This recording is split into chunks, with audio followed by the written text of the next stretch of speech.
Welcome to The Authority File, the podcast that features conversations about the life cycle of scholarly communication. I'm Bill Mickey, your host and the editorial director at Choice. Today we're going to be talking about trends and developments in digital access and discovery at academic libraries. Joining me on this 4-episode series, which is supported by Overdrive, is Nathan Rupp, Acquisitions and E-Resources Librarian at Purdue University. In this final episode of our 4-part series, Nathan gives us a forecast of digital preservation, especially now that most libraries prioritize e-resource acquisition. He also provides a quick rundown of content tools that have recently hit the market, such as AI citation products and the like.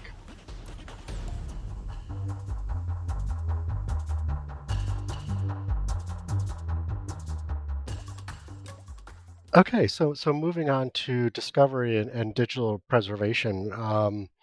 You've talked about how Purdue prioritizes e-content. With the ever-growing reliance on digital resources, what's the forecast for preserving digital materials, especially when they're often housed on vendor platforms versus library servers and that kind of thing? Yep, I know that with regards to a serial, for example, that goes dark and is no longer being published, that there's services like, Locks and Clocks and Portico to store that for the long term. So there's that kind of preservation mechanism in place. One of the things that I wonder about in my own day-to-day work is with the ebooks they license or that we license. Yep, they're available right now on a vendor's server, but will they be there 25 years from now? And it's really hard to say. It seems like we've been dealing with this online content for a long time, but it's only been about 25 or 30 years. So I think we're pretty in the pretty early stages. And that's kind of compared with a book or a series of books that Purdue might have collected in the late 1800s that's still there. But then again, with the print material, we have to worry about things like paper preservation and that Mm-hmm. kind of thing. So maybe there's not a whole distinction after all. And different institutions are going to have different needs as well. There are, some cultural heritage institutions that the content they collect, they want to assure that it's going to be there for the long term. Whereas there's other institutions that are looking to meet the needs of their current users and aren't so much concerned about the preservation of the cultural heritage. Mm-hmm. So, there's different needs for different customers who are sometimes buying the same content from vendors. Right. Yeah, I mean, you mentioned the print materials. In a sense, institutions have collected those and they essentially own them at that point. And now they're moving them to some sort of off-site storage facility in some cases. But I mean, I guess with e-resources, you don't necessarily own those. So, like you said, they could go away, and so to speak, in terms of not being available anymore on campus. Yeah, I mean, with some of the ebook collections that we have access to, we've paid for them once, so rather than a year in and year out. So Hmm. we've essentially bought them, Bought but them, right? um, they're still not on a server that we manage. Hmm. So yeah, I understand what you're saying. Even if we were to buy a set of ebooks and put them on a server that Purdue managed, for example, though, we would need to, work with our IT unit on campus to make sure that server is migrated from year to year to year Hmm. or updated so that that content continues to be available. And, that could be an institutional nightmare to handle. So on the other hand, it's probably okay for that to have the publishers and vendors do that for us. But yeah, I worry sometimes about long-term access to this stuff. Hmm. Even, I mean, I guess a good example is a number of years ago, I licensed or was using Borders ebook reader, and bought a number of ebooks on that reader, and then Borders started to go out of business, and there was a mechanism to grab those books. You needed to get into some technical details to do that, and for whatever reason, I was busy or something. I didn't do that, and now the books are gone, even though I bought them. So That stinks. Yeah. So, I mean, you mentioned sort of, cultural materials and resources. I mean, how does it being a STEM school make the preservation of the cultural record more challenging for you? I mean, I guess this goes into sort of the humanities sector a bit. I think although Purdue is a STEM school, we do have historians and social scientists, working on campus, just like um, another institution that may not be as closely focused on STEM as we are. And so I think we have the same issues that other institutions have, where we're trying to provide content in a general way to a wide variety of different groups. Hmm. And so the humanists and social scientists might be more focused on the monograph, which would raise some of the questions that we've been talking about with regards to ebooks. Our scientists and engineers are probably more focused on content that comes to us in the form of a journal or a journal article. Um, and we typically license journals, at least the front file, although we've bought journals, back files of journals. And so the ownership models kind of, you know, run the gamut depending on what kind of discipline you're trying to support. So, yeah, so I guess that kind of addresses that question about some of the challenges. Yeah, I mean, but do you have like different workflows, for example, for acquiring materials for the humanists and social scientists versus what you might be doing on the STEM side? The acquisitions process, to some extent, works a bit differently depending on what subject area or what format we're looking at. With monographs for the humanists and social scientists, for example, those are often one-time purchases. So, and they're if we're looking at single monographs, they're often smaller dollar amounts. So they're Hmm. easier purchases for us to consider, and they're one-time costs. Whereas a journal subscription or a package of journals, um, it's an ongoing cost, sometimes significantly higher than a one-off ebook or print book. And so yeah, it's tricky. I guess we're seeing this challenge somewhat at Purdue as we've, become, somewhat more focused on collecting in the humanities. Our collections budget is pretty significantly devoted to continuing resources, Hmm. and the cost of those continue to go up.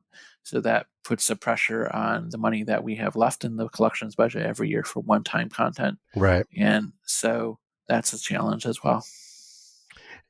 Curious in terms of format. I mean, do you tend to relax the e-content priority with resources you're purchasing for the humanities and social sciences? I mean, I'm thinking of monographs, for example. I mean, is that where you tend to buy more print naturally? Yeah, we prefer E for everything, but if a monograph is not available in electronic form and it's needed to support the research or teaching, we'll get it in print. Hmm. Um, we've had to we had a number of retirements in our acquisitions unit in the year or two before I started, and with COVID, we had shut our print acquisitions down. So I came on board about a year into COVID, and at that point, the university kind of opened back up, and we began to move staff back onto campus. So we kind of, opened the mechanism to acquire print when we needed to again. Hmm. And that involved us trying to identify the tools and vendors that we needed to use to source print. We use Ex Libris's Rialto product to do most of our acquisitions work, and that functions both for ebooks and print. But we can't get all print content through there, so we've had to rely on Amazon to some extent. Mm-hmm. We've had to rely on other vendors, especially in non-English languages. But of course, this isn't as big of a focus for Purdue as it is some other R1 universities, given that we are a STEM school. So we've had to kind of build relationships with some of these smaller vendors for very small parts of our collection. So Yeah. if I start a relationship with a vendor who specializes in Italian materials, is going to be to obtain one Italian book or two. I'm not going to set up a approval order or approval Right. plan with that vendor. So a bit different from what other institutions might be doing. Yeah, choice reviews could help with some of that. I'm, just saying. Yeah. Moving on. Okay, so you've mentioned the increase of content tools, quote unquote, becoming available to you and your library community. I'm wondering if you could provide a little more detail around those. These would be tools that sit alongside, the resources themselves. Yeah. I've really been harping on that because of our work with this artificial intelligence citation tool. Probably, we may be an early adopter of that particular tool here at Purdue, but I think some of the other kinds of things that I would consider, tools rather than content are probably unique to Purdue. We have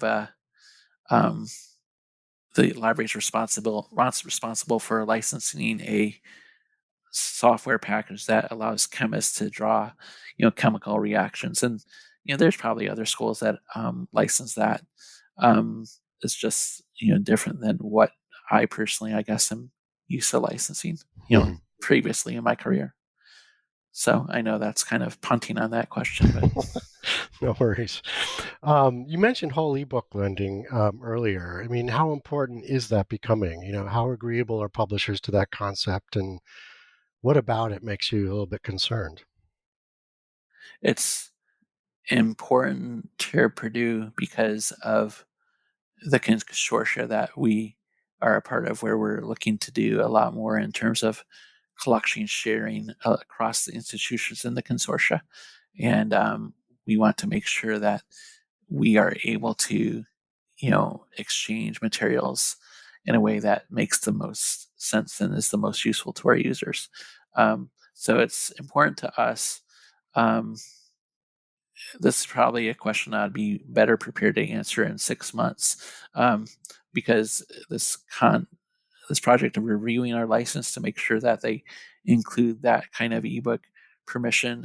This is going to be a pretty big project. We're going to need to identify our ebook licenses, Mhm. make sure that we have the most recent one available, and then work with vendors to make sure that we can try to get the appropriate terminology in the license. And it's also, and this is a little bit off topic from the question, but this project is also going to kind of be an impetus for us to kind of push on our electronic resource management system licensing module. We've recorded some information about our institutional licenses in there, but um, it's a project that's been started in the past, but maybe not completed. And so we do want to make sure that other staff members across the library, like those in the ILL, know what our contracts say they can do with ebooks. And we provided some of this information via the ILS, but not for everything. So, and that's, that's a big project in itself to identify the clauses and the licenses once you actually have those in hand, figure out how you're going to record them in the ILS in a way that others can, read that information. And so, kind of a big project for us. And so there's the negotiation piece, there's the paperwork management piece, there's the IT piece of getting the information into the right repository here at Purdue. So that's, I guess, what I'm kind of worried about, is just making sure that we can get that project taken care of. Excellent. All right. Well, Nathan, that's all the time we have. Thanks so much for joining us on the program. Well, thanks for the opportunity to talk to you and your audience. I appreciate that.